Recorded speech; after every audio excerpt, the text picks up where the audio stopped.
கர்த்தர் நல்லவர், கர்த்தர் நல்லவர், கர்த்தர் நல்லவர். கர்த்தராகிய இயேசு கிறிஸ்துவின் நாமத்திலே உங்களை யாவருக்கும் என்னுடைய அன்பின் வாழ்த்துதலை தெரிவித்துக் கொள்கிறேன். இயேசுவின் வல்லமை ஊழியத்தின் சார்பிலும் என்னுடைய வந்தனங்களை, ஸ்தோத்திரங்களை நான் தெரிவித்துக் கொள்கிறேன். கர்த்தர் தாமே தமது மகிமையை இந்த காலையிலும் நம் மத்தியில வெளிப்படுத்துவாராக. கடந்த நாட்களிலே பலவீனங்கள் மத்தியில கடந்து போக கர்த்தர் உதவி செய்தார். ஆகாரம் சரியாக புசிக்க முடியாமல் பல நாட்கள் கஷ்டப்பட வேண்டியதாக இருந்தது. கஞ்சியும் உருளைக்கிழங்கும் இதை போல காரம் இல்லாத காரியங்களை தான் சாப்பிட முடிஞ்சிச்சு. வேற ஒன்றும் அதிகமாக சாப்பிட முடியல. டாக்டர்கிட்ட போனப்போ அவங்க சொன்னாங்க, ஒரு வேளை கொலனோஸ்கோப்பி எடுக்கணும் அப்படின்னாங்க. கொலனோஸ்கோப்பி ரொம்ப கடினமான ஒரு இது. நான் வைத்திய ஹாஸ்பிட்டலில் ஒர்க் பண்ணதெல்லாம் எனக்கு தெரியும். எனக்கு உண்மையாகவே பயமாக தான் இருந்தது. அதனுடைய ரிசல்ட்டும் எப்படி இருக்கும்னு தெரியாது. ஆகவே ஒரு விதமான பயத்தோடு நான் வீட்டில் இருக்கும்போது கர்த்தர் என்னோடு இடைப்பட்ட சில வார்த்தைகளை, கர்த்தர் என்னோடு பேசின வார்த்தைகளை உங்களுக்கு முன்பாக சாட்சியாக அதை வைக்கும்படியாக விரும்புகிறேன். சங்கீதம் 22:9, சங்கீத புஸ்தகம் 22:9.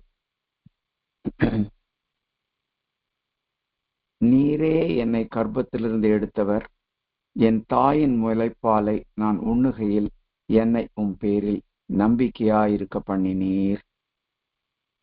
நம்ம எல்லாரும் ஒரு முறை ஒரு நிமிஷம் கர்த்தரை நோக்கி நம்ம பார்க்கலாம். எங்களை நேசித்து சொந்த குமாரனியை எங்களுக்காய் தந்த, எங்களுக்கு அளவுக்கு அதிகமா எங்களை கர்த்தாவே நேசிக்கிற எங்கள் நல்ல பரலோக பிதாவே, காலை வேளையில உம்முடைய பிள்ளைகளாய், பரிசுத்தவான்களாய், இரத்தத்தினால் கழுவப்பட்டவர்களாய் கூடி வந்திருக்கும் போது பயபக்தியோடு கர்த்தாவே எல்லாவற்றை பார்க்கிலும் நீர் உம்முடைய வார்த்தையை மகிமைப்படுத்தியிருக்கிறீர் அல்லவா? அதை எங்கள் மத்தியிலே என் வாழ்க்கையில் இன்னொரு முறையாய் மகிமைப்படுத்தும்படியாய் நான் ஜெபித்து உமது பாதத்தில் என்னையும் எங்களையும் படைக்கிறேன். இயேசு கிறிஸ்துவின் நிமித்தமாய் அங்கீகரித்து உமது நாமத்தை நீர் மகிமைப்படுத்திக் கொள்ளும். எங்களை ஆசீர்வதியும். இயேசுவின் நாமத்தில் கேட்கிறோம் நல்ல பரலோக பிதாவே, ஆமென். நம்ம படித்த வசனம், தெரிந்த வசனம், பலமுறை பிரசங்கம் கேட்ட வசனம் இருந்தாலும் இதுல எனக்கு ஒரு ஹைலைட்டாக ஒரு காரியம் பட்டது என்னன்னா, என்னுடைய முதல் உணவு. அதுதான் என்னுடைய முதல் உணவு. இன்னைக்கு எனக்கு உணவு புசிக்க முடியாம இருக்கு. அப்போ எனக்கு முதல் உணவை கொடுத்தது யார்? வசனம் அழகா சொல்லுது, நீரே என்னை கர்ப்பத்திலிருந்து எடுத்தவர், என் தாயின் முளைப்பாலை நான் உண்ணுகையில் என்னை உம்முடைய பேரில் நம்பிக்கையா இருக்க பண்ணினேன். 2 காரியத்தை இங்க சொல்லுது. முதலாவது இது சொல்லுகிறது, உண்ணுகையில் பாலை உண்ணு, முதலில் பாலை உண்ணுகையில் அப்படின்னு சொல்லுது.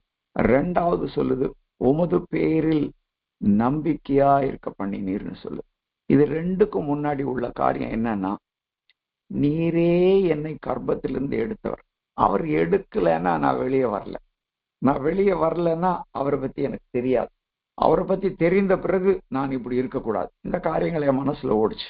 என்னை கர்ப்பத்திலிருந்து எடுக்க வல்லமை உள்ளவர். எத்தனையோ பேர் கர்ப்பத்திலே அழிஞ்சு போறாங்க. எத்தனையோ பேர் ஊனமுற்றவர்களா வெளியே வராங்க. ஆனா கர்த்தர் என்னை முழுவதுமாக, ஒரு மருத்துவ சாஸ்திர நிபுணரோ ஒரு தாதியோ யாரோ என்னை வெளியே எடுக்கவில்லை. என்னை வெளியே எடுத்தவர் சர்வ வல்லமை உள்ள தேவன். ஆமென். It is not an accident. இது ஒரு ஆக்சிடென்ட் இல்லை. இது எதேச்சியாய் நடந்த காரியம் அல்ல. திட்டமிட்டு அவர் என்னை வெளியே எடுத்திருக்கிறார். ஆமென். அப்ப அதற்கு ஒரு காரணம் உண்டு, காரியம் உண்டு, பர்பஸ் உண்டு.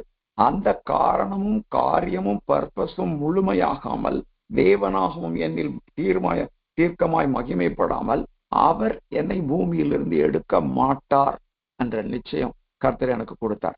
அடுத்தது சொன்ன காரியம் என்னன்னா, முக்கியமான காரியம், அந்த முதல் ஆகாரம், என் தாயின் முளைப்பாலை நான் உண்ணுகையில் என்னை உன் பேரில் நம்பிக்கையா இருக்கும். முதல் ஆகாரம் கொடுக்கும் போதே என்னை என்ன பண்ணிட்டாராம், உன் பேரில் நம்பிக்கையா இருக்க பண்ணிட்டீர் ஆண்டவரே.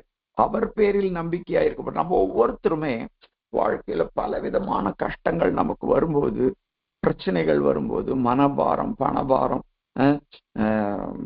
உடல் கஷ்டம், மன கஷ்டம், இப்படி பல கஷ்டங்கள் வரும்போது நம்ம பலர் சொல்றத கேட்கிறோம்டா.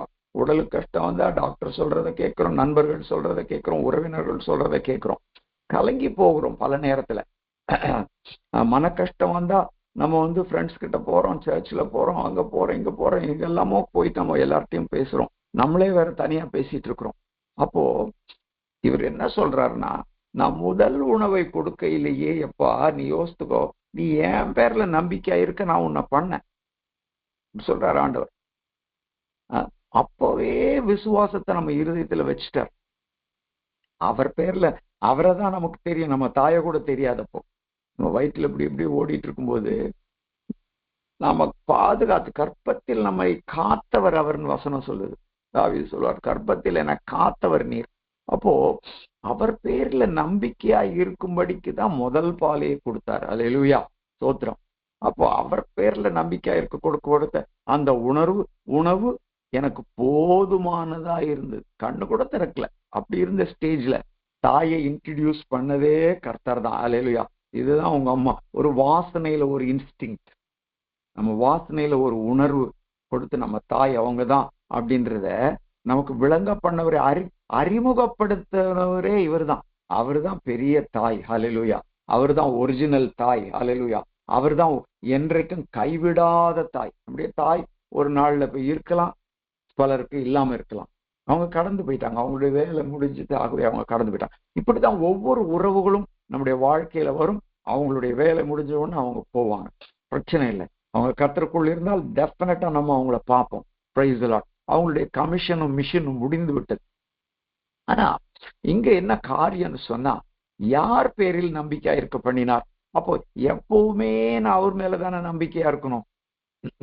நம்ம கேட்கல, பசிக்குதுன்னு சொல்லல, அந்த நேரத்திலேயே நமக்கு என்ன பண்ணார்? முதல் ஆகாரத்தை கொடுத்து என்ன பண்ணார்? நம்மளை போஷித்தார், நம்மளை சஸ்டெயின் பண்ணாரு, நம்மளை நிலைநிறுத்தினார் அவர். அதுதான் எனக்கு தைரியத்தை கொடுத்துச்சு. அது கொடுத்த பிறகு நான் ஸ்லோவா இயேசுவின் நாமத்துல நான் ஆகாரத்தை புசிக்கிறேன். உங்களுக்கு முன்பாய் வைக்கப்பட்டிருக்கிறது பத்தி என்ன பண்ணக்கூடாது, நீங்க விசாரிக்காமல் ஸ்தோத்திரத்தோடு ஏற்றுக்கொள்ளணும். ஸ்தோத்திரத்தோடு ஏற்றுக்கொண்டால் தள்ளப்படத்தக்கது எதுவுமே இல்லை அப்படின்னு சொல்லிட்டு தைரியத்தோடு சாப்பிட ஆரம்பிச்சேன். ஏன்னா ஒரு சின்ன வித்தியாசமான ஆகாரத்தை சாப்பிட்டா கூட உடனே வயிறு ஒண்ணு இறைச்சலாயிடும், இல்லை நான் பாத்ரூம் போற மாதிரி இருக்கும், ரொம்ப தொந்தரவா இருக்கும். வெயிட் எல்லாம் ஒரு 15 நாள்ல இறங்க ஆரம்பிச்சிருச்சு. முட்டை சாப்பிடல, பால் சாப்பிடல, தயிர் சாப்பிட பயமா இருக்குது, இப்படி பலவிதமான நெருக்கங்கள். அப்போ அவரையே சார்ந்து கொண்டு, அந்த இன்னொரு வசனமும் ஞாபகம் வந்துச்சு. கர்த்தர் பிசாசோட சொன்ன வசனம் அது என்னன்னா, பசியா இருக்கும்போது கற்களை அப்பளமாக்கி சாப்பிடுன்னு சொல்றான் அவன். அப்ப கர்த்தர் சொன்னார், அப்பத்தினால் மாத்திரம் அல்ல, கர்த்தருடைய வாயிலிருந்து பிறக்கிற ஒவ்வொரு வார்த்தையினாலும் மனுஷன் பிழைப்பானப்பா. உண்மைப்பா, உண்மைப்பா, உண்மைப்பா. இந்த நாட்களில் நீங்க சொல்ற வசனத்தினால மாத்திரம்தான் நான் ஜீவனோடு இருக்கிறேன். அப்பா நன்றி ஆண்டவரே, உமக்கு ஸ்தோத்திரம்னு சொல்லிட்டு புசிக்க ஆரம்பிச்சேன், புசிக்கிறேன் இப்போ. அப்போ எதுக்கு இத சொல்றேன்னா, நம்முடைய நம்பிக்கை அந்த நாள்ல நம்மள தொடங்குனது அவர் தான். He started the faith in me. எனக்கு பேபி, எனக்கு என்ன தெரியும்? ஒன்னும் தெரியாது, ஒண்ணு நன்மை தீமை தெரியாது. ஆனா வசனம் கிளியரா சொல்லுது, அவர் மேல நம்பிக்கை. சரி, அது எப்படி அவர் மேல நம்பிக்கைன்னு நம்ம சொல்றோம்? அப்பவே சங்கீதம் 22:10 பார்க்கலாம். சங்கீதம் 22:10. கற்பத்திலிருந்து வெளிப்பட்ட போதே உமது சார்பில் விழுந்தேன், என் தாயின் வயிற்றில் இருந்தது முதல் நீர் என் தேவனாயிருக்கிறீர். ரெண்டு காரியத்தை அழகா சொல்றாரு இங்க தாவீது. கற்பத்திலிருந்து வெளிப்பட்ட போதே உமது சார்பில் விழுந்தேன். யார் சார்பில் விழுந்தமானமோ? கர்த்தருடைய சார்பில் தான் விழுந்தோம். அல்லேலூயா. அப்போ கற்பத்திலிருந்து வெளிப்பட்ட போதே நான் உம்ம சார்பில் தான் விழுந்த ஆண்டவரே. என் தாயின் வயிற்றில் இருந்தது முதலே நீர் என் தேவனாய் இருக்கிறீர். அப்போ he started the faith. அன்னைக்கே தொடங்கிட்டார். அவர் வயிற்றில் இருக்கும் போதே நம்மளை தொடங்கிட்டு நம்மளை போதிக்க ஆரம்பிச்சிட்டார். நம்மளுக்கு எல்லா காரியங்களையும் நமக்கு இருதயத்துல, அதுதான் மனசாட்சியில தேவனை அறியாதவங்களுக்கு கூட மனசாட்சியில நியாயப்பிரமாணம் இருதயத்துல எழுதப்பட்டிருக்கிறதுனுடைய காரணம் இதுதான். ஏன்னா கற்பத்திலிருந்து வெளிப்படும் போதே அவர் அதுக்கு தாயின் வயிற்றில் இருந்தது முதல் நீர், அவர்கள் எல்லாருக்கும் அவர் தான் தேவன். தேவன் கடவுள் இல்லைன்றவனுக்கும் தேவன், வேற யாரையோ வழிபடுறவங்களுக்கும் தேவன், எல்லாருக்கும் அவரே தான் சர்வ வல்லமை உள்ள தேவன். அவ மனசாட்சியில் அதை எழுதிடுறார், எது நல்லது எது கெட்டதுன்னு சொல்லி. அவங்க அந்த மனசாட்சியின்படி கொஞ்சம் வாழ்ந்து நடந்தாங்கன்னா தடவியாகிலும் தம்மை கண்டுபிடிக்க அப்படி வைத்தார். அவங்க சேர்வாங்க. இப்ப நம்ம எனக்கு கர்த்தர் சொன்ன காரியம் என்னன்னா, நீ ஏன் சார்புல தான் விழுந்த. அல்லேலூயா. பிசாசு சார்புல இல்ல. அல்லேலூயா. ரெண்டு சார்பு தான் பூமியில இருக்குது. ஒன்னு தேவனுடைய சார்புல, இன்னொன்னு பிசாசு சார்புல. அப்போ முதல்ல தேவனுடைய சார்புல நம்ம விழுந்தவங்க இப்போ யார் சார்புல இருக்கிறோம். இப்பொழுது யார் சார்புல நம்ம இருக்கிறோம்? யாரை நம்ம அதிகமா சார்ந்து கொள்றோம்? நம்ம நண்பர்கள் சொல்றதையா, இல்ல உலகம் சொல்றதையா, இல்ல நம்முடைய உறவினர்கள் சொல்றதையா, இல்ல நம்ம சொந்த மனசு சொல்றதையா? மனசு கூட சில நேரத்துல என்ன பண்ணணும்னா நம்மளை விலகி போக பண்ணும். ஜீவனுள்ள தேவனை விட்டு விலகுக்கு ஏதுவான கொல்லாத இருதயம் உங்களில் ஒருவனுக்கும் இராதபடிக்கு எச்சரிக்கையா இருங்கள் அப்படின்னு எபிரேயர்ல எழுதியிருக்கு. அப்ப பார்த்தோம்னா ரொம்ப ஜாக்கிரதையா இதை எல்லாத்திலையும் நான் செக் பண்ணேன். ஆண்டவரே உங்க சார்பில் தான் நான். இப்ப ஏன் நான் பயப்படணும்? நான் உங்க சார்பில் அப்பயே விழுந்துட்டேனே, அப்பயே உங்க மேல என்ன நம்பிக்கையா இருக்க வச்சுட்டீங்களே. இப்ப நான் உங்க சார்பில் தானே இருக்கணும். நான் உங்க சார்பில் இருந்தா நீங்க ஏன் சார்பில் தான் இருக்குங்க. கர்த்தர் என் பட்சத்தில் இருந்தால் எனக்கு விரோதமாய் வருகிறவன் யார்? ஒருத்தனுமே வர முடியாது. வானாதி வானங்கள், அதில் உள்ள எல்லா கோடி கோடி கோடி கோடி கோடி கணக்கான நட்சத்திரங்கள், அவைகளை சுற்றி இருக்கிற எல்லா கோள்கள், இது எல்லாத்தையும் பூமியை போல எத்தனையோ கிரகங்கள், இதையெல்லாம் அந்தரத்துல தொங்க வச்சு அவங்களுக்கு எல்லாம் தேவையான சக்தியை கொடுத்து அது தான் அயனத்துல சுத்து கொண்டிருக்க அவ்வளவுத்தையும் அட்மினிஸ்டர் பண்ணுகிற, ஒவ்வொன்றையும் பேர் சொல்லி அழைக்கிறவர் தான் என்னைய பேர் சொல்லி அழைத்திருக்கிறார். ஆமென். பேர் சொல்லி அழைத்தவர். அவருடைய சார்பில் நான் விழுந்திருக்கிறேன். இப்ப இல்ல, தாயின் வயிற்றில் இருந்தது முதல் நீர் என் தேவனாயிருக்கிறார். அதனால அந்த தாவீது அவர் அரண்மனையில் இருந்தாலும் அதே மாதிரிதான் இருந்தாரு. அவர் காட்டுல கெபியில போய் புகையில படுத்துக்கிட்டாலும் அதே மாதிரி தான் இருந்தார். நீரே என் நோக்கம், எப்படியாவது உம்மை அடைய வேண்டும். அல்லேலூயா. நீர் தொடங்கின நல்ல விசுவாசத்தை கர்த்தாவே காத்து கொள்ள வேண்டும். அதை பூரணப்படுத்துகிறவர் நீர் ஆண்டவரே. உம்முடைய கரத்தில் என்னை ஒப்பு கொடுத்துடுறேன். எப்பவுமே நான் என்ன பண்ணுவேன், மனுஷர் கையில் விழாமல் தேவனுடைய கையில் விழுவேனாக. அவருக்கு ஒரு கண்டம்னேஷனே வருது ஒரு நேரத்துல. அவருக்கு ஒரு கண்டம்னேஷன் வருது ஒரு நேரத்துல. நீ எதை, ஒரு தீர்க்கதரிசி சொல்றார், நீ எதை தேர்ந்து கொள்ள? ரெண்டு காரியம் இருக்குது, எதையாவது ரெண்டுமே தீமை. எதை தேர்ந்து கொள்ள? கர்த்தர் சொல்லி அனுப்புறார். கணக்கு பார்த்துடுறாரு இவரு, ஜனத்தொகையை கணக்கு பார்த்துட்டாரு. அது கர்த்தருக்கு பிரியம் இல்லை. அப்ப கர்த்தர் வாதை இஸ்ரவேல் மேல அனுப்பிட்டார். அப்போ என்ன வேணும் உனக்கு? 3 மாசம் நீ எதிரிகளுக்கு முன்னாடி ஓடணுமா, இல்ல எவ்வளவு பேர் செத்து போகணுமா இஸ்ரேல்ல? எதுன்னு அவர் சொல்றாரு, எதை நான் எடுக்கிறது? எவ்வளோ ஞானம் மாத்திரம் இல்ல, எவ்வளவு ஞானம் இல்ல, கர்த்தர் மேல் வைத்திருந்த நம்பிக்கையும் அன்பும், அவரை பற்றி அவர் தெரிந்து கொண்டிருந்தார். மனுஷன் கையில் விழாமல் நான் தேவனுடைய கையில் விழுவேனாக. அந்த தீர்க்கதரிசிக்கு எந்த பதிலும் சொல்ல. அப்படி ஒரு ஜெபம் பண்ணதுமே சங்கார தூதன் நிறுத்தப்பட்டான். ஹல்லேலூயா. அப்போ இதுதான் தேவனுக்கு தாவீதை வந்து தேவனுக்கு ரொம்ப பிடிச்சு போச்சு. என் இருதயத்துக்கு ஏற்ற மனுஷன்னு சொல்றேன். இது அதுல ஒரு ஆட்ரிபியூட் இது. அப்போ இங்க அது நான் சொல்லணும்னு யோசிக்கல, எனக்கு அந்த தாட் வந்ததுனால சொல்றேன். அப்போ பயமோ துக்கமோ கோபமோ வரும்போது நம்ம யார் சார்பில் கிரியையை நடப்பிக்கிறோம்? யாரை மகிமைப்படுத்துகிறோம்? சத்ருவையா, நம்மை உண்டாக்கினார் சர்வ வல்லமை உள்ள தேவனையா? நம்முடைய மாம்சத்தை பிரியப்படுத்துறோமா? நம்ம மனசை பிரியப்படுத்துறோமா? இல்ல நம்முடைய தேவனையா? நம்முடைய உறவினர்களை பிரியப்படுத்துறோமா? நம்மை சூழ்ந்திருக்கிறவர்களை பிரியப்படுத்துறோமா? நம்முடைய தேவனையா? அதுதான் இங்க முக்கியம். ஏன்னா இன்னைக்கு நேற்று இல்ல, அவர் உலக தோற்றத்துக்கு முன்பாக இருந்தே நம்மை தெரிந்து கொண்டவர். அல்லேலூயா. அப்போ நம்ம இப்பதான் 5 நாள் 10 நாள் காத்திருந்து 15 நாள் காத்திருந்த ஒரு சோர்வு வந்தது. ஏன்னா ஒரே இத்தனை நாள் ஆச்சுப்பா, இன்னும் கர்த்தாவே சரியான சுகம் இல்லையே, இன்னும் விடுதலை வரலையே, எனக்கு இப்படி பலவீனமாவே இருக்குதே, எனக்கு பயமாவே இருக்குதே, எனக்கு ஆண்டவரே வெற்றி பெற முடியலையே, எனக்கு கோபமா வருதே, என் கோபத்தை அடக்க முடியலையே, இப்படி பல காரியங்கள்ல நம்ம சோர்ந்து போறோம். ஆனா ஒண்ணு நல்லா விளங்கிக்கணும், என்னன்னா நம்ம விழுந்தது அவர் சார்பில் விழுந்திருக்கிறோம். அவர் நம்மோடு கூட இருக்கிறார். இப்ப அவருடைய நம்முடைய தேவன் அல்ல, எப்பவுமே அவர் நம்முடைய தேவன். ஹல்லேலூயா, ஸ்தோத்திரம். நம்மேல் மிகவும் அன்புள்ளவர். அவர் மிக மிக மிக மிக அன்புள்ளவர். எல்லா காரியத்தையும் இப்ப சொல்ல முடியாது நம்ம. அதனால நம்ம ஒரு குழந்தையை போல் அவரை நம்ப ஆரம்பிச்சோம்னா, அதுக்குதான் குழந்தைக்குரிய காரியங்களை கர்த்தர் நமக்கு நினைவுபடுத்துகிறார் இந்த காலை வேளையில. நீ குழந்தை, உனக்கு ஒண்ணுமே தெரியாதுப்பா, நீ எதுவுமே செய்ய முடியாது. You are totally dependent on me. அப்படி கம்ப்ளீட்டா அவருடைய கரங்கள், நம்முடைய தாய் இல்ல கர்ப்பத்துல சுமந்தது, அவர் தான் தம்முடைய கரங்களில சுமந்தார்.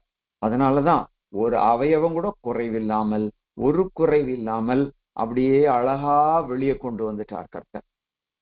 எத்தனையோ குழந்தைகள் முழுமையா வெளியே வரும்போது இந்த கொடி கழுத்தை சுத்திருமா, கார்டு அரவுண்ட் த நெக். குழந்தைகள் இறந்து போறாங்க, எடுக்க தெரியாம மருத்துவச்சிகள் எடுக்கும்போது குழந்தை இறந்து போகும். அப்போ இப்ப பாத்தீங்கன்னா, ஆண்டவரே நான் ஜீவனோடு இருக்கிறது உம்மால் தான். அப்ப நான் ஜீவனோடு இருக்கிறது உமக்காக தான் இருக்கணும். ஆமே, நல்ல இல்லையா? அதான் நியாயம். ஆமே. உண்டானதொன்றும் அவரை இல்லாமல் உண்டாகவில்லை. உண்டானதெல்லாம் அவரை கொண்டும் அவருக்கு என்றும் உருவாக்கப்பட்டது. அப்போ உண்டான நான் அவரை இல்லாமல் உண்டாகல, அவரை கொண்டும் அவருக்கு என்றும் உருவாக்கப்பட்டிருக்கு. அவ்வளவுதான். ஆமே, நன்றி ஆண்டவரே. சோதர், அது என்ன ரொம்ப பியூட்டினா, நம்மளை உண்டாக்குனதே அவருடைய அன்பை தெரிந்து கொள்ளவும், அவருடைய மகிமையை பார்த்து அவரோடு இருக்கவும் தான். 2 காரியத்துக்காக தான். அவருடைய அன்புல பங்கு பெறவும், அவருடைய மகிமையை பார்க்கவும். அதனாலதான் தாவீது கேட்கிறார், ஒன்றை நான் கேட்டேன், அதையே நான் நாடுவேன், உம்முடைய ஆலயத்துல கர்த்தாவே நான் எந்த நாளும் ஆண்டவரை தங்கி இருப்பதை, உம்முடைய மகிமையை பார்க்கும்படிக்கு தங்கி இருப்பதை நாடுவேன் என்றார். ஆமென். அப்போ டெய்லி அவருடைய மகிமையை பார்க்கறதுக்கு நம்ம வாஞ்சிக்கணும், விரும்பணும். ஹல்லேலூயா. அப்போ ஒரு குழந்தைய போல, அதுதான் அந்த குழந்தை விசுவாசம். அது எதுவுமே, பால் கொடுத்தாலும் குடிக்கும், தண்ணி கொடுத்தாலும் குடிக்கும், என்ன கொடுத்தாலும் குடிக்கும். நல்லா ட்ரெயின் பண்ணீங்கன்னா அந்த குழந்தை ஒரு பாத்தீங்களா, நீ வானா வரும், நீ உட்காருனா உட்காரும், நீ எந்திரினா எந்திரிக்கும். அதான் பிள்ளையாண்ட நடக்க வேண்டிய வழியில அவனை நடத்த, அவன் முதிர் வயதிலும் அதை விடாது இருப்பான். நம்ம தான் அதுல சில தப்பு பண்ணிட்டு, குழந்தை இப்படி பண்ணிருச்சு, குழந்தை அப்படி பண்ணிருச்சு, அவன் எப்படி பண்றான், இவன் எப்படி பண்றான். கர்த்தருடைய மாடல் பெர்ஃபெக்ட் மாடல். அதாவது கிளாஸ் 1ல நம்ம நிக்கிறோம், கிரியேஷன்ல பீக்ல நிக்கிறோம், மகுடமா நிக்கிறோம், அவருடைய சாயல்ல சிருஷ்டிக்கப்பட்டிருக்கிறோம். சரி, நம்ம இப்போ ஒரு வசனத்தை கூட பார்ப்போம். இது ஏற்கனவே நம்ம படிச்ச, பல நேரம் படிச்ச வசனங்கள் தான். அதுல ஒரு சில காரியங்கள் எனக்கு புதுசா பட்டதுனால மாத்திரம், ஒருவேளை உங்களையும் ஆல்ரெடி மெடிடேட் பண்ணிருக்கலாம், இன்னொரு முறை கர்த்தர் அதை நினைவுபடுத்துறாருன்னு நினைத்துக் கொள்ளலாம். சங்கீதம் 139:16 வசனம். சங்கீதம் 139:16. என் கருவை உமது கண்கள் கண்டது, என் அவயவங்களில் ஒன்றாகிலும் இல்லாத போதே அவைகள் அனைத்தும் அவைகள் உருவேற்படும் நாட்களும் உமது புஸ்தகத்தில் எழுதியிருந்தது. இது நம்ம பல முறை நம்ம தனியாவும் சபையிலும் யூடியூபிலும் எல்லா பல இடங்களிலும் நம்ம இதை கேட்டிருப்போம். ஆனா இந்த காலையில இத கர்த்தர் நமக்கு மறுபடியுமாய் ஹைலைட் பண்ணும்படியாக அவர் நோக்கி பார்க்கலாம். ஆமே, எனக்கும் உங்களுக்கும் இந்த வார்த்தை பேசணும் இன்னைக்கு. இது ஆங்கிலத்துல எப்படி இருக்குதுன்னு பாத்தீங்கன்னா NLT டிரான்ஸ்லேஷன், நியூ லிவிங் டிரான்ஸ்லேஷன்ல கொஞ்சம் வித்தியாசமா இருக்குது. அது பேரஃப்ரைஸ்ட் ஆனாலும் அதை நம்ம எடுத்துக்கொள்ளலாம். ஏன்னா பேரஃப்ரைஸ்ட் எல்லாமே பைபிள்ல இன்னொரு பகுதியில இதே வார்த்தையை குறித்து இதே கான்செப்டை குறித்து எழுதியிருக்கிற சில காரியங்கள்ல இதுல அவங்க உபயோகப்படுத்தி எக்ஸ்பிளைன் பண்றாங்க. அதனால it's not wrong. You saw me before I was born. Every day of my life was recorded in your book. Every moment was laid out before a single day passed. அப்ப பாத்தீங்கன்னா இது தமிழ்ல சொன்னோம்னா அதேதான் கொஞ்சம் வித்தியாசமா இருக்கு. நான் பிறக்கும் முன்பே நீர் என்னை கண்டீர், என் கருவை உமது கண்கள் கண்டது. அடுத்தது என்ன இருக்குதுன்னா ஒவ்வொரு நாளின் நடபடிகள், என்னுடைய நடபடிகள் உமது புஸ்தகத்தில் எழுதியிருந்துதான். ஒவ்வொரு நாளின் நடபடிகள் என் அவயவங்களில் ஒன்றாகில் இல்லாத போதேன்னு சொல்லுது. உருவேற்படும் நாட்கள் உமது புஸ்தகத்தில் எழுதியிருந்ததுன்றதை இவங்க இப்படி சொல்றாங்க.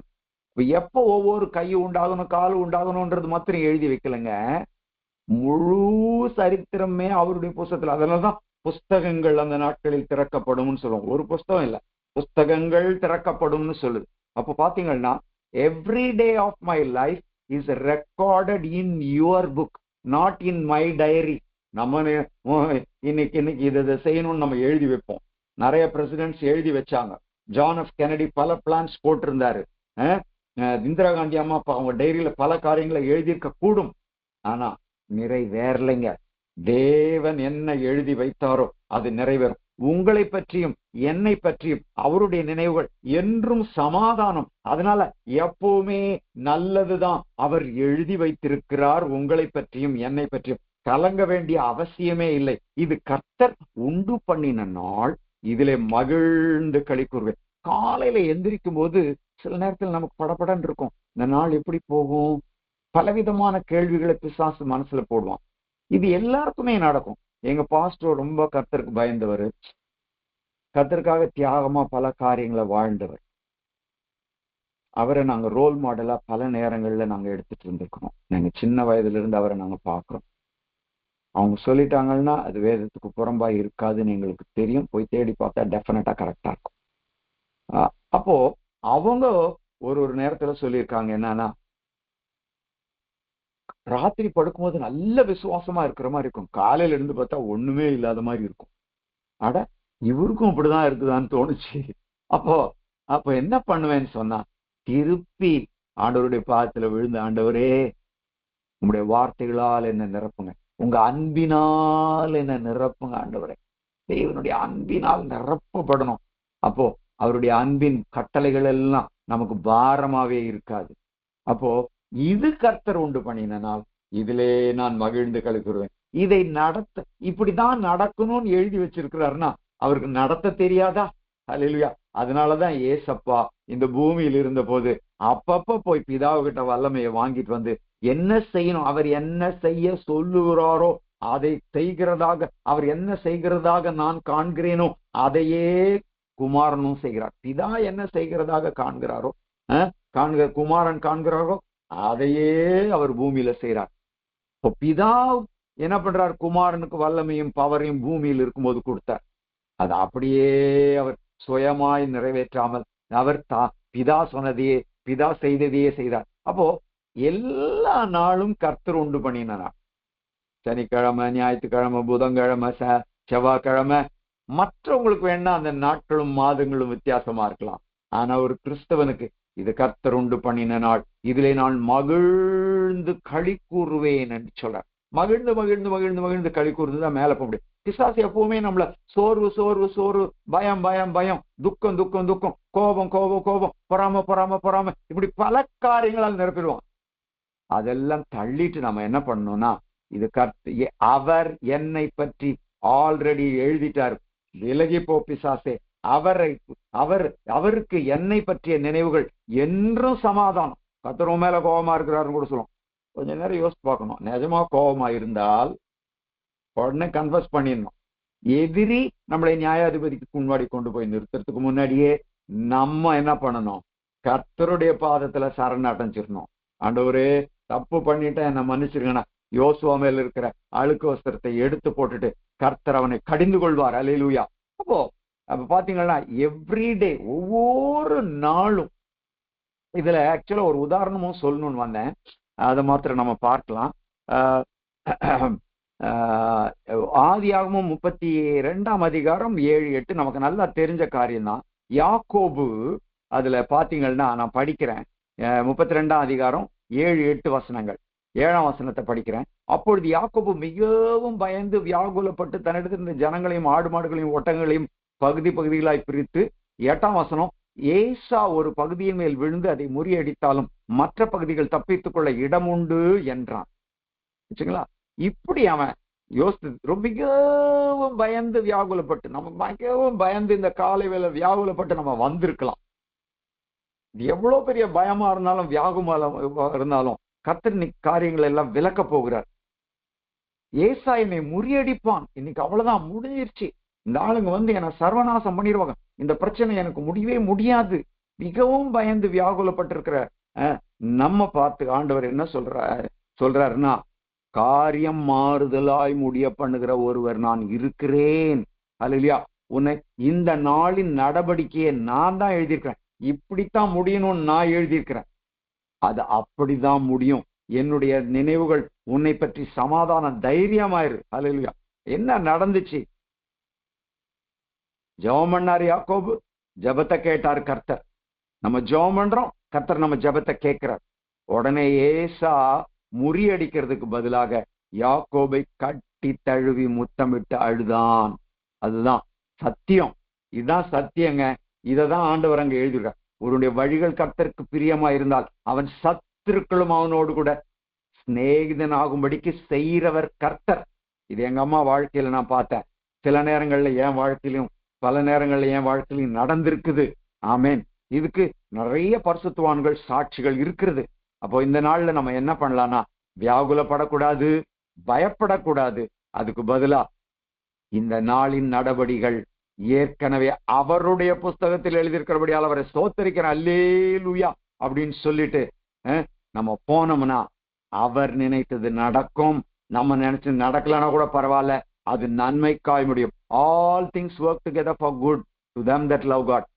அன்றியும் அவருடைய தீர்மானத்தின்படி அழைக்கப்பட்டவர்களுக்கு சகலமும் நன்மைக்கு ஏதுவாய் நடக்கிறது. அந்த நன்மை என்ன தெரியுங்களா? அவருடைய குமாரனின் சாயலில் இணைகிறது தான் அந்த நன்மை. Praise the Lord. ஹல்லேலூயா. அது நிச்சயமா அவர் செய்வாரு. ஒவ்வொரு நாளும் அவருடைய புத்தகத்தில் எழுதப்பட்டு. அடுத்தது இதே வசனத்துல பாத்தீங்கன்னா, எவ்ரிடே நம்ம பார்த்தோம், every moment was laid out before a single day has passed. ஒவ்வொரு மூமெண்ட்டும், அதாவது ஒவ்வொரு நொடியும், ஒரு நொடியில என்ன வேணா நடக்கலாம். ஐயோ இன்னைக்கு என்ன நடக்க போதோ அப்படின்னு நம்ம காலையில எந்திரிக்கலாம். ஆனா கர்த்தருடைய வசனம் சொல்லுது, ஒவ்வொரு மூமெண்ட்டும் உன் நாள் கடந்து போறதுக்கு முன்னாடியே இப்படித்தான் நடக்கணும், உனக்கு நன்மையா நடக்கணும், உனக்கு சாதகமா நடக்கணும், ஏன் நாம மகிமைக்காய் நடக்கணும்னு ஏன் புஸ்தகத்துல எழுதிருக்கு. உன் டைரியில என்ன இருக்குது, உன் மண்டையில என்ன இருக்குது, உன் எதிரி மண்டையில என்ன இருக்குன்றது பத்தி ஐ டோன்ட் கேர். ஏன்னா நான் சர்வ வல்லமை உள்ள தேவன்.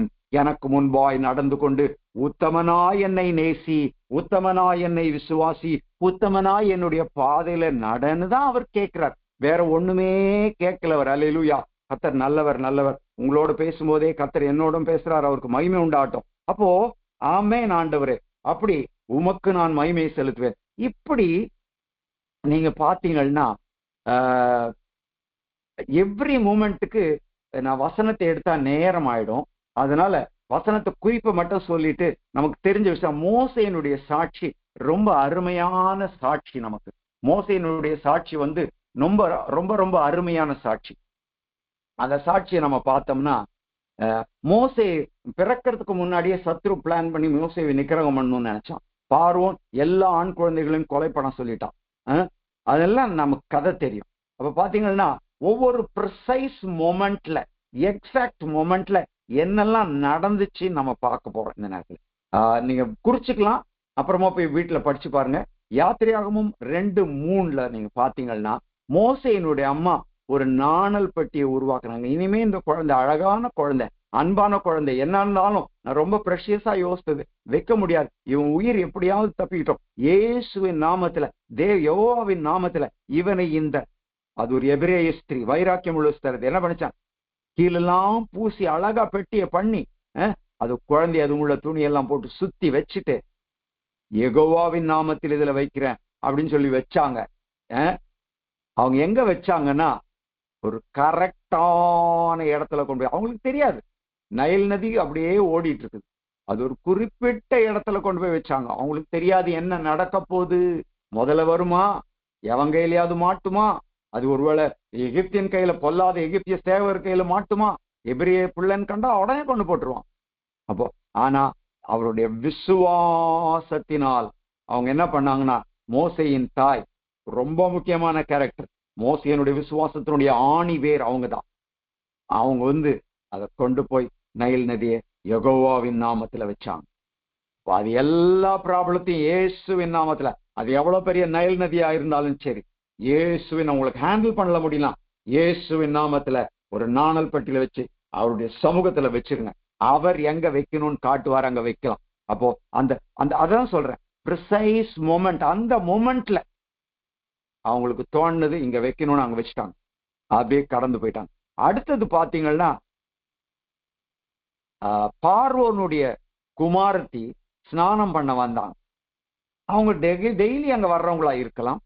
அவங்க கரெக்டா அந்த நாணல் பெட்டி இருக்கிற டைமுக்கு வந்தாங்க, அதே இடத்துக்கு வந்தாங்க. ரெண்டுமே கோயின்சிடன்ஸ், எதேச்சியாய் நடந்தவைகள் அல்ல. உங்களை குறித்தும் மோசேயை குறித்து தேவன் தன்னுடைய புஸ்தகத்தில் எழுதியிருந்தபடியே every moment of Moses was recorded in the Bible, in the record book of God. எழுதியிருந்தபடியே அது நடந்துச்சு, முன்னாடியும் இல்லை பின்னாடியும் இல்லை, கரெக்டான மொமெண்ட்.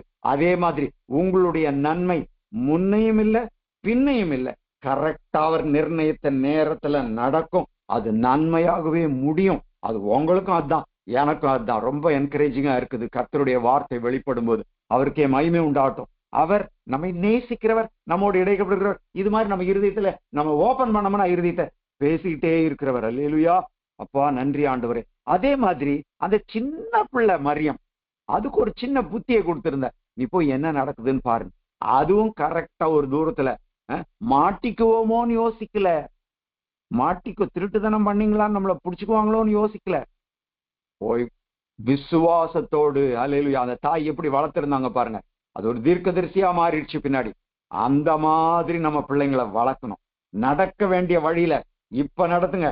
2 வயசோ 1 வயசுல இருந்தோ 5 வயசுக்குள்ள நீங்க நடத்தலைன்னா கஷ்டம், காரியம் விபரீதமாய் முடியும். அப்போ இங்க மரியம கரெக்டா கர்த்தர் யாத்திரையாகமோ 2 அதிகாரம் 4 அது இருக்குது. நீ போய் வீட்டுல படிச்சு பாருங்க, ரொம்ப அழகா இருக்கும். அந்த சின்ன பிள்ளை போய் விசுவாசத்தோடு காத்திருக்குது. ஆனா காத்திருந்ததுனால என்ன பேசணுன்ற வார்த்தையை அழகா பேசிச்சு அந்த பிள்ளை. அல்லேலூயா, என்ன பேசுவோம் திகையாதீங்கன்னு இயேசு சொன்னார் பாருங்க. பரிசுத்த ஆவியானவர் உங்களுக்கு வார்த்தைய உங்க வாயில வெப்பாரு. ஆமென். அவர் உயிருள்ளவர், அவர் ஜீவிக்கிறவர், அவர் நம்மை நேசிக்கிறவர், அவர் நம்மை நடத்துகிறவர். அடுத்தது நீங்க பாத்தீங்கன்னா, அந்த ராஜாத்திக்கு கோபம் வேணா வந்திருக்கலாம். அவங்க அப்பாவுக்கு இருக்கிற கோபம் அந்த அம்மாவுக்கு இல்லாமையா இருக்கும், ஜீன்ஸ்ல இருந்திருக்கும். ஆனால் கர்த்தர் அந்த சகோதரியை மேற்கொண்டார். கம்பேஷன், அவங்களுக்கு என்ன வந்துச்சுன்னா இரக்கம் வந்துச்சு. ஹல்லேலூயா, சந்தேகம் வர்றதுக்கு பதிலா, கோபம் வர்றதுக்கு பதிலா இரக்கம் வந்துச்சு. அது எவ்வளவு பெரிய நேபகாத் நேச்சாரா இருந்தாலும் சரி, எவ்வளவு பெரிய பார்வோனா இருந்தாலும் சரி, அவர்கள் கண்களில நமக்கு தயை கிடைக்க செய்வார். ஹல்லேலூயா. நீங்கள் ராஜாக்களுக்கு முன்பாய் கொண்டு போய் நிறுத்தப்பட்டாலும் பயப்படாதீங்க. கர்த்தர் ராஜாக்கள் இருதயங்களை நீர்க்கால்கள் போல் திருப்புகிறவர். அதற்கு செய்வார். அப்பா நன்றி ஆண்டவரேன்னு சொல்லிட்டு என்ன பண்ணணும்? அப்படியே கடந்து போகணும். கர்த்தர் இது எல்லாமே எதேச்சையா நடக்கல.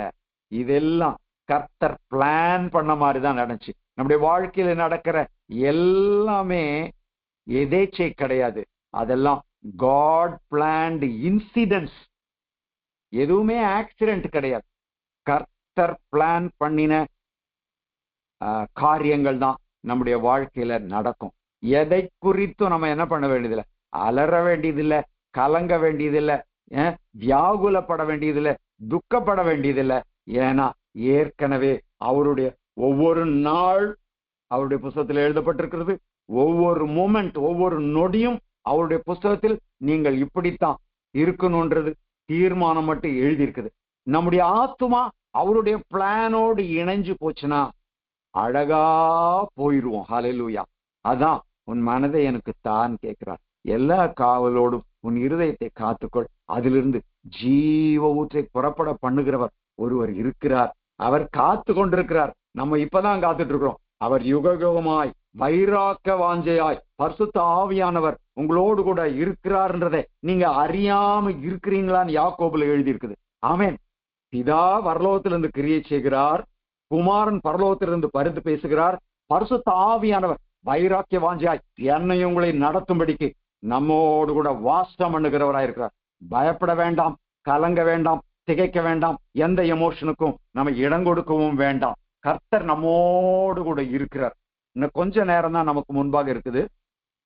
அதுக்கு முன்னாடி ஒரு காரியத்தை சொல்லி முடியுமான்னு நான் ட்ரை பண்றேன். அடுத்து இந்த 22:9 இன்னொரு காரியம் எனக்கு தோணுச்சு. அது என்னன்னா, என்னுடைய விசுவாசம் இன்று தொடங்கினதல்ல, நான் பிறந்த நாளிலேயே தொடங்கப்பட்டது. அந்த வசனத்தை படிக்கிற மறுபடியுமா, நீரே என்னை கர்ப்பத்திலிருந்து எடுத்தவர். 22:9 சங்கீதம். என் தாயின் முளைப்பாலை நான் உண்ணுகையில் என்னை உம்முடைய பேரில் நம்பிக்கையாயிருக்க பண்ணி நீர். ஆச்சா, நம்பிக்கை எப்ப தொடங்குச்சுன்னா இன்னைக்கு தொடங்கல, நான் ரட்சிக்கப்பட்ட நாள்ல தொடங்கல. முதல்ல தாயின் பாலை உண்ணும் போதே ஃபர்ஸ்ட் ஃபுட்டு கொடுத்தாரு பாருங்க, அன்னைக்கே விசுவாசம் வந்துருச்சு. அல்லேலூயா. சோ இப்ப என்ன செய்யறது? நம்ம எனக்கு விசுவாசம் குறைஞ்சிருச்சே அப்படின்னு நம்ம சொல்லலாம். இப்ப பாருங்க, எபிரேயர் 12ஆம் அதிகாரம் 1ஆம் வசனத்தை படிக்கலாம். எபிரேயர் 12ஆம் அதிகாரம் 1ஆம் வசனம். ஆகையால் மேகம் போன்ற இத்தனை திரளான சாட்சிகள் நம்மை சூழ்ந்திருக்க, பாரமான யாவற்றையும் நம்மை சுற்றி நெருங்கி நிற்கிற பாவத்தையும் தள்ளிவிட்டு விசுவாசத்தை தொடக்கிறவரும் முடிக்கிறவருமாயிருக்கிற இயேசுவை நோக்கி நமக்கு நியமித்திருக்கிற ஓட்டத்தில் பொறுமையோடு ஓடக்கடவோம்னு சொல்லு. இது நமக்கு நல்லா தெரிஞ்ச வசனம் தான். இங்க எனக்கு என்ன ரொம்ப பிடிச்சதுன்னா, விசுவாசத்தை நான் தொடங்கல, தொடங்கினவர் இயேசு. அல்லேலூயா. அதுதான் எனக்கு இதுல ஹைலைட் ஆன வசனமே. விசுவாசத்தை கர்த்தர் என் இருதயத்துல போட்டது. ஏய், விசுவாசத்தை நான் தான் தொடங்கினேன், நீ தொடங்கின. எப்ப தொடங்கின?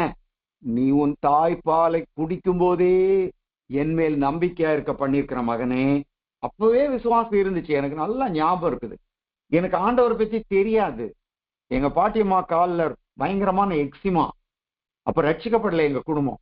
காலெல்லாம் எக்ஸிமா இருக்குது. ரொம்ப கஷ்டப்படுவாங்க, எங்களை ரொம்ப நேசிப்பாங்க. அவங்கதான் எங்களை வளர்த்தாங்க, அம்மாவுக்கு அம்மா, அம்மாச்சி.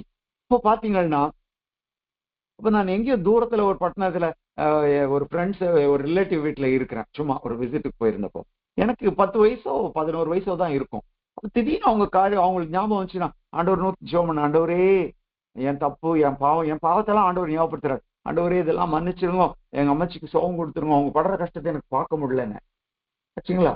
அப்போ அன்னைக்கே விசுவாசமா இருக்க பண்ணார். நான் சொல்ல வர்ற காரியம், அன்னைக்கே விசுவாசமா இருக்க பண்ணார். தெரியாது, ஏன்னா பால் உண்கையிலேயே அவர் மேல் நம்பிக்கை இருக்க பண்ணார். அல்லேலூயா.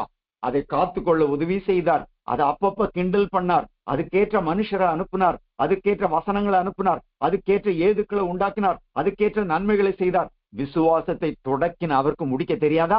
நிச்சயமா முடிப்பார். நான் நிலைத்திருப்பினான்லாம் கேட்காதீங்க. விசுவாசத்தை தொடக்கிறவரும் முடிக்கிறவருமாய் இயேசுவை நோக்கி நியமித்திருக்கிற ஓட்டத்துல ஓடலாம். அவர் நிச்சயமாய் முடிப்பார். அல்லேலூயா. இதுல 1-2 காரியங்களை மட்டும் நான் சொல்லணும். அப்ப நம்ம செய்ய வேண்டிய இன்னொரு காரியம் நமக்கு எப்பவுமே தெரிந்திருக்க அப்படி, பாவமான யாவற்றையும் பாரமான யாவற்றையும் நெருங்கி நிற்கிற பாவத்தையும் தள்ளிடணும். பாரமான எல்லாத்தையும் தள்ளிடணும், பாவமான எல்லாத்தையும் தள்ளிடணும்.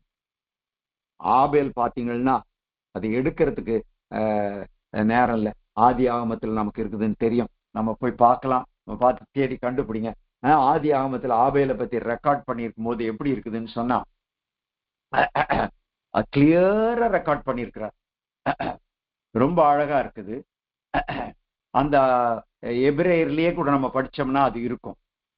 அவருடைய காரியங்கள் ரொம்ப அழகா இருக்கும். விசேஷமான ஒரு பலியை செலுத்தும்படிக்கு அவருக்கு விசுவாசம் இருந்துச்சு. அப்படி விசுவாசத்தினாலதான் அவர் விசேஷமான பலி. ஆதாம் சொல்லி கொடுத்திருப்பாங்க, ஏவாள் சொல்லி கொடுத்திருப்பாங்க.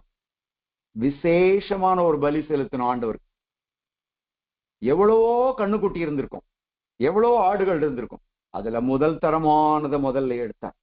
அந்த முதல் தரமானதுலயே அவர் என்ன பண்ணாருன்னா, அதுல முதல் பேரிலேயே என்ன எடுத்தார், முதல் தரமானது எடுத்து. குட்டியில ஏதோ ஒண்ணு கையில புடிச்சுக்கிட்டு வரல. ஏசா போனாரு, அவருக்கும் பலி செலுத்தணும்னு ஆசை, எப்படியாவது ஆசீர்வாதம் வாங்கிக்கணும் ஆண்டவர்கிட்டன்னு ஆசை. ஆனா அவர் போய் கையில கிடைச்சது அவசர அவசரமா பறிச்சுட்டு வந்திருப்பாருன்னு நான் நினைக்கிறேன். இதெல்லாம் யூகம் தான்.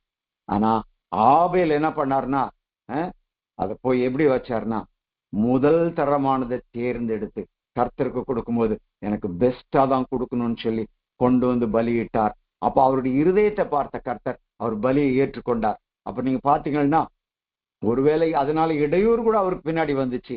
ரொம்ப நாள் வாழல அவர் வாழ்ந்த நாட்கள் குறைவு. ஆனா ஒரு கர்த்தருக்கு பிரியமான வாழ்க்கையை வாழ்ந்தார். ஏன்னா ஆண்டவருடைய பிரியம் எவ்வளவு பெருசுன்றத ஆதாம் ஏவாளும் அவருக்கு சின்ன வயசுலயே 2 பிள்ளைங்களுக்கு சொல்லி கொடுத்தாங்க. ஆபேல் மனசுல அது ஆணித்தரமா பதிந்துருச்சு. அதனாலதான் உட்காரும் பொழுதும், எழுந்திருக்கும் போதும், நடக்கும் போதும், படுத்துட்டு இருக்கும் போதும் கர்த்தருடைய காரியங்களை நம்ம பேசணும் பிள்ளைகளோட. இந்த நாட்கள்ல அது ரொம்ப குறைந்திருக்கிறது. அது மிகவும் வருத்தமான காரியம். அந்த பிள்ளைகளுக்கு ஆசீர்வாதமா இருக்கணும்னா கர்த்தருடைய அன்பை பற்றி உன்னத பாட்டுல அந்த வசனம் இருக்குது. நான் நினைக்கிறேன் 4ஆம் அதிகாரம் நினைக்கிறேன். அதுல பாத்தீங்கன்னா கர்த்தருடைய வசனம் சொல்லும், உன்னை பார்க்கும்போது என் இருதயத்தை நீ கவர்ந்து கொண்டாயின்னு இருக்கும். என் இருதயத்தை நீ கவர்ந்து கொண்டாய். அது இங்கிலீஷ்ல யூ ஹாவ் ராவிஷ்ட் மை ஹார்ட் இருக்கு. அப்படின்னா என்னுடைய இருதயத்துல ஒரு கொந்தளிப்பை உண்டாக்கிட்ட. நீ உன்னை பார்க்கும்போது ஒரு கொந்தளிப்பு உண்டாகுதான் கர்த்தருக்கு. அப்போ எவ்வளவு பெரிய பாசம் பாருங்க. ஆண்டவரே, ஐயோ ரொம்ப அதிகமான பாசம். அது என்னைய பார்க்கும்போது நம்ம பார்த்து நம்மளே நம்ம சில நேரத்தில் அருவருப்போம். என்னைய பார்க்கும்போது அப்படியே இருக்குது ஆண்டவரே. உங்களை ஆவிக்குள்ளாய் கிறிஸ்துக்குள்ளாய் அவர் பார்க்கிறார். உங்களை இப்படியே டிசைன் பண்ணி அப்படி எப்படி கொண்டு போனது அதை பார்க்கும்போது நீங்க செய்த சின்ன சின்ன காரியங்கள், சின்ன சின்ன ஸ்தோத்திரங்கள், சின்ன சின்ன நல்ல வழிபாடுகள், சின்ன சின்ன ஆராதனைகள், சின்ன சின்ன கர்த்தருக்கு கீழ்ப்படுதல் இதெல்லாம் பார்க்கும்போதே அவர் இருதயம் துள்ளுதான். ஆண்டவரே நன்றியப்பா, அல்லேலூயா, உங்க இருதயம் என்னை பார்த்து துள்ளுதுன்னா நான் எப்படி நடக்கணும் அப்படின்னு சொல்லி நம்மளை ஒருமுகப்படுத்த முடியும். அப்போ இது எதுவுமே பாரமா இருக்காது. அப்ப எதுவுமே எந்த பாவமும் பெருசா நமக்கு தெரியாது, தள்ளிட்டு போயிட்டே இருப்போம். இதேதான் மோசையும் செய்தார். அநித்தியமான பாவ சந்தோஷங்களை அனுபவிப்பதை பார்க்கலாம். தேவனுடைய ஜனங்களோடு துன்பப்படுவதை அவர் தெரிந்துவிடும். பார்வோனுடைய குமாரத்தி எனப்படுவதை அவர் வெறுத்து தேவனுடைய குமாரன் என்பதை சிரேஷ்டமா யோசித்தார். அல்லேலூயா. தேவனுடைய குமாரன் என்று அவர் சிரேஷ்டமா யோசித்ததுனால ஜனங்க எவ்வளோ தொந்தரவு கொடுத்தாலும் அவருக்கு பாரமா இல்லாம போச்சு. சில நேரம் பாரமா இருந்துச்சு. கர்த்தர்கிட்ட போனார், கர்த்தர் அதை லகுவாய் மாற்றி கொடுத்தார். அல்லேலூயா. லகுவாய் அற்புதங்களை செய்தார். நீ ஏன் மோசே கவலை, நான் இருக்கிறேன் வா. நீ ஏன் மோசே கலங்குற, நான் இருக்கிறேன் வா. ஜனங்களை பார்க்காத என்ன பாரு, பிரச்சனையை பார்க்காத என்ன பாரு, பாரத்தை பார்க்காத என்ன பாருன்னு சொன்னார். உடனே எல்லாம் மாறி போச்சு. ஆகவே விசுவாசத்தை தொடக்கிறவரும் முடிக்கிறவரும் ஆகிய ஆண்டவரை நோக்கி நம்ம பார்த்தோம்னா இந்த காரியங்கள்ல நம்ம பார்க்கும்போது நம்ம காலையிலிருந்து கர்த்தர் நம்மளோடு சொன்ன காரியம், நீ உன் தாயின் பாலை உண்ணுகும் போதே என் மேல் நம்பிக்கையா இருக்க பண்ண. அடுத்தது, நீ ஏன் சார்புல விழுந்த, பிசாசு சார்புல இல்ல, மனுஷர் சார்புல இல்ல, நீ ஏன் சார்புல விழுந்த, நான் உன் சார்புல இருக்கிறேன். ஆகவே கலங்கவே கலங்காதே. எல்லா நாட்களும் நாட்கள் தொடங்கும் முன்பே, நீ பிறக்கிறதுக்கு முன்னே உன்னுடைய நாட்களை பத்திய நாட்குறிப்பு என் கையில, என் பிளான் படி இருக்குது. என் பிளானுக்கு ஒப்பு கொடு. என் பிளான் படிதான் நடக்கும். நாட்கள் மாத்திரம் இல்ல, ஒவ்வொரு நாளின் நொடியும் கூட ஆண்டவரே உங்க மேல இருக்கும். நீ உங்க புத்தகத்துல எழுதி இருக்கிறபடியால் நீங்க சொன்னபடிதான் நடக்கும் கர்த்தாவே. உங்க கரத்துல ஐயா, உங்க அன்புக்கு முன்பாக நான் ரொம்ப சின்னவனாகி உங்க பாதத்துல விழுறேன்ப்பா, உங்க கரத்துல விழுறேன்ப்பா, உங்க பாதத்துல விழுறேன்ப்பா. என் எல்லாத்தையும், என்னையும் என் குடும்பத்தையும் என் பாரத்தையும் உன்மேல் வைத்து விடுகிறேன். கர்த்தர் மேல் உன் பாரத்தை வைத்து விடு, அவர் காரியத்தை வாய்க்க பண்ணுவார். அல்லேலூயா, ஆமென். அவர் நேற்றும் இன்றும் என்றும் மாறாதவர். கர்த்தர் தாமே இந்த வார்த்தைகளினால் உங்களையும் என்னையும் ஆசீர்வதித்து அந்நாள் வரைக்கும் இயேசுவின் நாமத்தில் நம்மை காத்துக் கொள்வாராக. ஆமேன், ஆமேன், ஆமேன். அவருக்கே மகிமை உண்டாகட்டும், துதி உண்டாகட்டும், புகழ்ச்சி உண்டாகட்டும், கீர்த்தி உண்டாகட்டும். ஆமேன். Praise the Lord. Praise the Lord, sister. Praise the Lord, Pastor. Thank you, Pastor. நீங்க ஜெபம் பண்ணி ஆசீர்வாதம் கொடுக்கிறீங்க Pastor. Thank you. எங்களை நேசிக்கிற,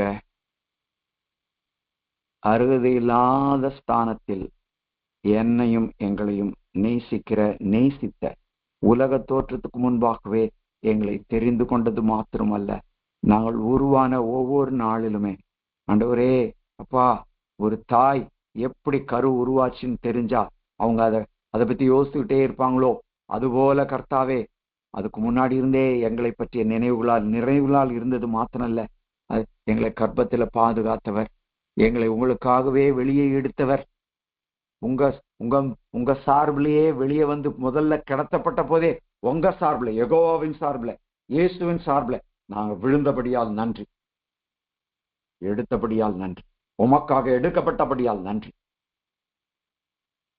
உங்க மேல கர்த்தாவே எங்களுக்கு நம்பிக்கை இருக்க, ஒரு நம்பிக்கை கொடுத்திருக்கீங்களே, நன்றி ஆண்டவரே, உமக்கு ஸ்தோத்திரம். அந்த நம்பிக்கை கடைசி வரைக்கும் காத்துக்கொள்ள விசுவாசத்தை தொடங்கி நீர் முடிக்கவும் வல்லவராய் இருக்கிறீர். நன்றி ஆண்டவர்.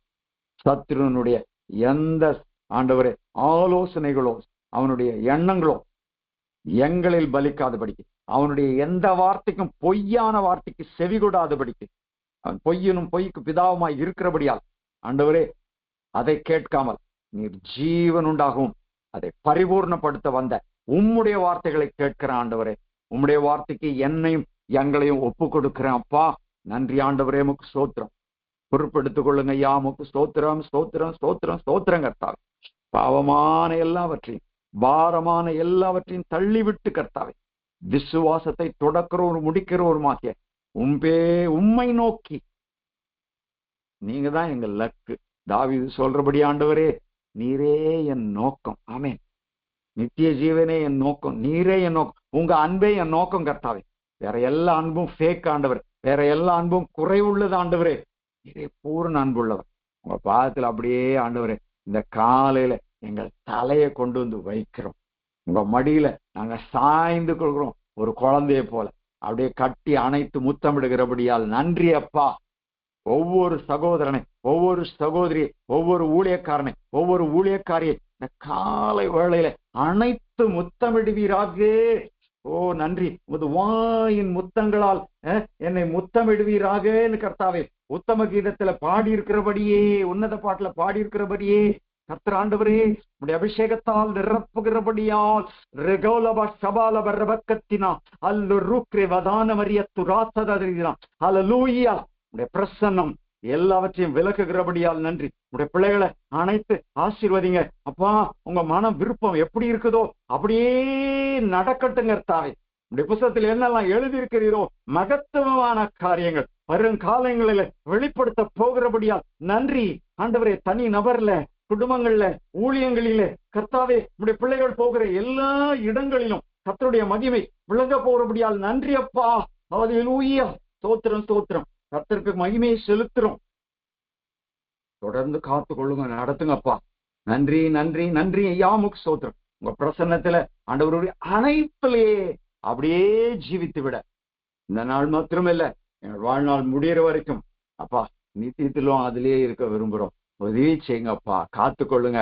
நினைக்கிறதற்கும் ஆண்டவரை வேண்டிக் கொள்கிறதற்கும் அதிகமாய் கிரியை செய்கிற உம்முடைய கரத்துல, பலத்த கரங்களில எங்களை நாங்கள் ஒப்பு கொடுக்கிறோம். காத்து கொள்வீரே நன்றி, அணைத்து கொண்டீரே நன்றி, கிரியை செய்கிறீரே நன்றி, உமது நாமத்தை தொடர்ந்து மகிமைப்படுத்துவீரே நன்றி.